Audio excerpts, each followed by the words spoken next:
the biggest criminal. He is the biggest businessman. This is the biggest national issue.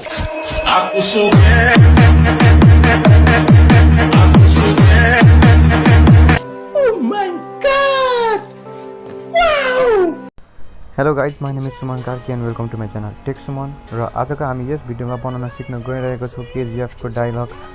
This is the biggest national issue भन्ने डायलगमा photo with content edit. So without wasting any more time guys, let's go for it. चलिए शुरू करते हैं.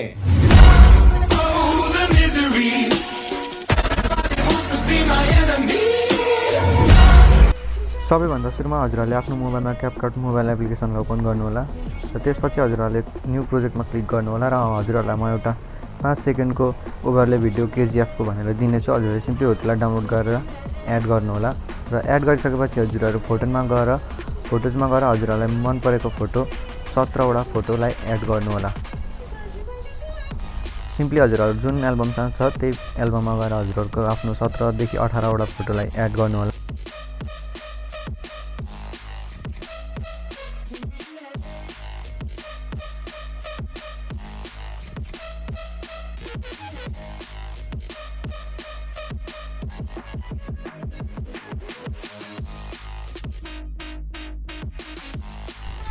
हजुरहरूले 17 वटा फोटोलाई select गरिसकेपछि simply हजुरहरूले यो मुनि दिएको एड बटन हुन्छ एडमा क्लिक गर्नु होला र फोटोलाई एड गरिसकेपछि अब हजुरहरूले हल्का सार्दै जानु होला. सार्दै गर्दा हजुरहरूको जब फोटो आउन थाल्छ फोटोमा हजुरहरूले सिम्पली फोटो आउन थाल्छ हजुरहरूको फर्स्ट फोटोमा क्लिक गर्नु होला र फर्स्ट फोटोमा क्लिक गर्दै जुम गर्नु होला आफ्नो हात अथवा फिङ्गरको मद्दतले.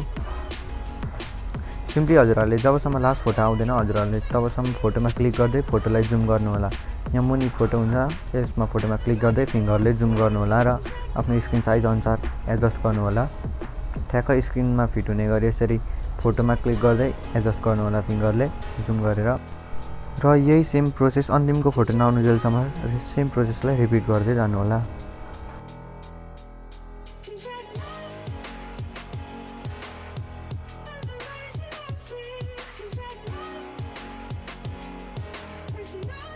र अन्तिमको फोटोलाई जुम गरिसकेपछि त्यसको ठ्याक्क नेक्स्ट पार्टमा हजुरहरूले एन्डिङ भनेर यहाँनिर क्यापकटको वाटरमार्क अथवा लोगो आउँछ. हजुरहरूले सिम्पली यो एन्डिङमा क्लिक गर्नु होला र यहाँनिर डिलिट भन्ने अप्सन हुन्छ यसलाई डिलिट गरिदिनु होला र हजुरहरू फेरि फर्स्टमा आउनु होला भिडियो जहाँबाट सुरु हुन्छ त्यहीँनिर र अब हामीले यहाँनिर हाम्रो म्युजिक एड गर्नुपर्ने हुन्छ. त्यसको लागि हजुरहरूले सिम्पली एड अडियोमा क्लिक गर्नु होला र एड अडियोमा क्लिक गरिसकेपछि एक्सट्र्याक्टेड र म हजुरहरूलाई डिस्क्रिप्सन बक्समा एउटा भिडियो दिनेछु ओरिजिनल भिडियो भनेर हजुरहरूले हो त्यो भिडियोलाई डाउनलोड गरेर सिम्पली हजुरहरूले हो त्यो भिडियोमा सिलेक्ट गर्नु होला र इम्पोर्ट साउन्ड अन्लीमा क्लिक गर्नु होला र यति गरिसकेपछि हजुरहरूको भिडियो चाहिँ नआएर साउन्ड मात्र आउनेछ त्यो भिडियोको र हेर्न सक्नुहुन्छ हाम्रो म्युजिक पनि आइसकेको छ यहाँनिर. अब हजुरहरूले त्यो ओभरले भिडियोमा क्लिक गर्नु होला र ओभरले भिडियोमा क्लिक गरिसकेपछि यसको भोल्युममा क्लिक गरेर यसको भोल्युमलाई 0 बनाइदिनु होला. ओभरले भिडियोको भोल्युमलाई पुरै 0 र अब हामीले सिम्पली यो म्युजिकमा क्लिक गर्नुपर्ने हुन्छ. म्युजिकमा क्लिक गरेर म्याच कट र म्याच कटमा क्लिक गरिसकेपछि हामीले हाम्रो म्युजिकको जहाँनिर बेस बढी हुन्छ त्यहाँनिर एउटा बिट फाइन गर्नुपर्ने हुन्छ त्यहाँनिर फोटोको ड्युरेसनलाई एडजस्ट गर्नको लागि र हजुरहरूले वेभ फाइन गरेर अथवा बिट फाइन गर्न चाहनुहुन्छ भने जहाँबाट वेभ माथि गएको छ त्यहाँनिर एउटा बिट राख्नु होला र हजुरहरूले यो गर्दाखेरि सुरुमा यो म्युजिकलाई जुम इन गर्नु होला र म्युजिक सुन्दै जहाँनिर एउटा टक्क गरेको एउटा साउन्ड हुन्छ जहाँनिर वेभ माथि गएको हुन्छ र ठुलो साउन्ड आएको हुन्छ त्यहाँनिर एउटा बिट एड गर्नु होला र हजुरले यो गर्दाखेरि इयरफोन अथवा हेडफोन लगाएर गर्नु होला जसले गर्दा तपाईहरुलाई बिट फाइन गर्न सजिलो हुन्छ. ये बड़ी अच्छी बात कही आप. र हजुरले जहाँनिर वेभ माथि गएको हुन्छ त्यहाँनिर आफ्नो एउटा बिट एड गर्नु होला. म्युजिक सुन्दै जहाँनिर बिट हुन्छ जस्तो लाग्छ जहाँनिर फोटो चेन्ज हुनुपर्ने हुन्छ जस्तो लाग्छ त्यहाँनिर एउटा बिट एड गर्नु होला र आशा छ हजुरहरूले मैले भनेको बुझिराख्नु भएको छ र हजुरहरूले यत्रो बिट फाइन गर्नुपर्ने जरुरत नै छैन. म हजुरहरूलाई स्क्रिनमा सबै फोटोको ड्युरेसन अथवा टाइमिङ स्क्रिनमा अहिले फोटोलाई एडजस्ट गर्ने बेलामा दिने नै छु. सो हजुरहरूले बिट फाइन गरेर राख्नुपर्ने जरुरत छैन. अभी मजा आएगा ना भिडो. र हजुरहरूले बिट एड गर्न नै चाहनुहुन्छ भने जहाँबाट वेभ माथि गएको छ त्यहीँनिर एउटा बिट एड गर्दै जानु होला.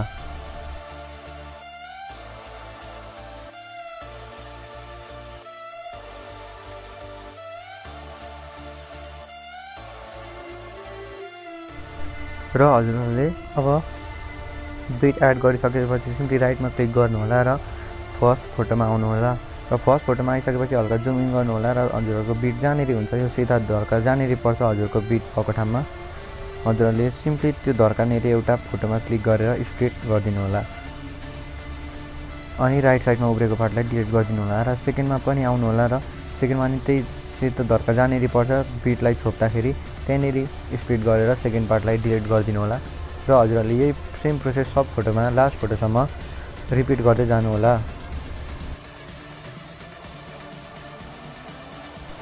र हजुरहरू यदि स्क्रिनमा दिएको ड्युरेसन अनुसार हेर्दै गर्दै हुनुहुन्छ भने एडजस्ट गर्नुहुँदैछ भने सिम्पली फोटोमा क्लिक गर्नु होला र यो जुन राइट साइडमा दिएको यस्तो बुकको जस्तो पानाको जस्तो हुन्छ त्यसलाई यसरी तानेर ल्याएर जब टाइमिङ हजुरहरूले त्यहाँनिर देखाउँछ टाइमिङ अनुसार ल्याएर छोडिदिनु होला यदि हजुरहरूले स्क्रिनमा दिएको टाइमिङ अनुसार हेर्दै गर्नुहुँदैछ भने बिट फाइन्ड नगरिकन सिम्पली फोटोमा क्लिक गर्नु होला र राइट साइडबाट त्यो पाना जस्तोमा क्लिक गरेर तानेर ल्याएर जब त्यो टाइमिङ अनुसार हुन्छ स्क्रिनमा दिएको टाइमिङ अनुसार ठ्याक्क त्यहीँनिर ल्याएर छोडिदिनु होला र हजुरहरूले यही सेम प्रोसेस सबै फोटोमा रिपिट गर्नु होला ठ्याक्क फोटोमा क्लिक गर्दै राइट साइडमा रहेको पाना जस्तोलाई तानेर ल्याएर आफ्नो टाइमिङ जब सेट हुन्छ ठ्याक्क त्यहीँनिर ल्याएर छोडिदिनु होला र यदि हजुरहरू बिट फाइन्ड गरेर नै गर्नुहुँदैछ भने सिम्पली हजुरहरूले जहाँनिर बिटमा सेतो धर्का पर्छ त्यहाँनिर फोटोमा क्लिक गर्दै स्प्लिट गर्दै राइट साइडमा उब्रेको पार्टलाई डिलिट गरिदिनु होला सेतो धर्का र बिट जब छोपिन्छ तब फोटोमा क्लिक गर्दै स्प्लिट गर्दै राइट साइडमा उब्रेको पार्टलाई डिलिट गरिदिनु होला र यही सेम प्रोसेस लास्ट फोटोसम्म रिपिट गर्दै जानु होला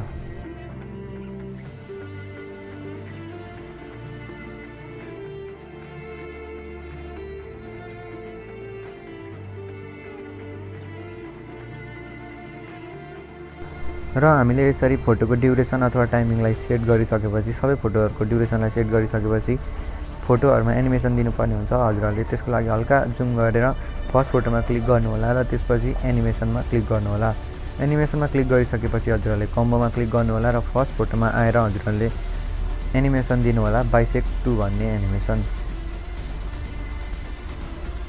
हजुरहरू नझुक्किनु होला फर्स्ट फोटोमा बाइसेक्ट 2 र सेकेन्ड फोटोमा क्लिक गर्नु होला र सेकेन्ड फोटोमा कम्बोमा क्लिक गरेर हजुरहरूलाई यो तीनवटा फर्स्टको तीनवटा मध्ये जुन मनपर्छ जुन इफेक्ट सही लाग्छ त्यही हजुरहरूले त्यही एड गर्न सक्नुहुन्छ मैले यहाँनिर सेकेन्डमा रहेकोलाई सेकेन्डको नै इफेक्ट अथवा एनिमेसन दिइसकेको छु र थर्डमा हजुरहरूले सिम्पली क्लिक गर्नु होला र सिम्पली क्लिक गरिसकेपछि एनिमेसन गरेपछि कम्बो र कम्बो गरिसकेपछि हजुरहरूले प्यान लेफ्ट भन्ने हुन्छ सिम्पली हजुरहरूले प्यान लेफ्टमा क्लिक गर्नु होला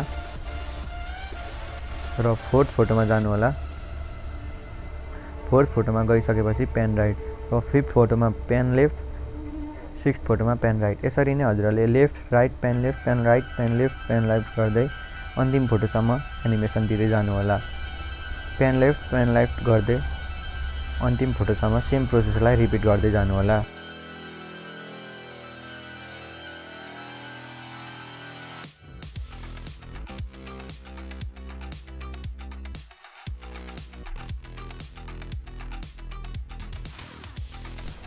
र यति गरिसकेर हामीले एनिमेसन दिइसकेपछि अब हामीले फर्स्ट फोटोमा एउटा इफेक्ट दिनुपर्ने हुन्छ त्यसको लागि हजुरले इफेक्टमा क्लिक गर्नु होला